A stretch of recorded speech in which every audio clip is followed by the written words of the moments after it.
Hello guys, today is rest day. ఫాలోవర్స్లో ఒకరు rope crunches form అడిగారు. సో ఈరోజు మీకు రోప్ క్రంచెస్ ఫామ్ చెప్తా. Welcome to the day 51 of fat cut series. ఈ వర్కౌట్ మీ కోర్ స్ట్రాంగ్ అవ్వడానికి యూజ్ అవుతుంది. Let's go to the work out.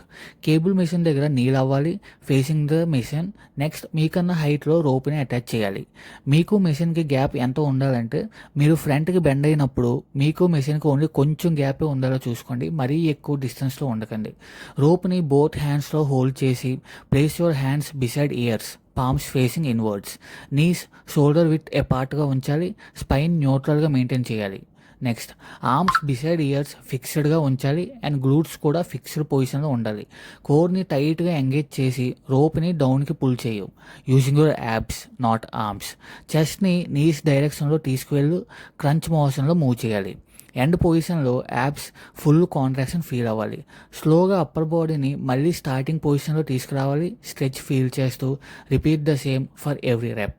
And మెయిన్గా మీరు ఫోకస్ చేయాల్సింది మీ ఆర్మ్స్ అండ్ మీ గ్లూట్స్ అస్సలు మూవ్ అవ్వకూడదు. ఈ వర్కౌట్ మొత్తం చేస్తున్నప్పుడు మీ హ్యాండ్స్ అండ్ మీ గ్లూట్స్ ఫిక్స్డ్ పొజిషన్లోనే ఉంచాలి. రోప్ క్రంచెస్ యాబ్స్ని స్ట్రెంథెన్ చేస్తాయి, not just for looks but for better core stability and posture too. That's all for day 51. మీకు ఏ వర్కౌట్ ఫామ్ గురించి ఏం డౌట్ ఉంటే కమెంట్ చేయండి. మళ్ళీ కలుద్దాం డే 52లో. Stay tune.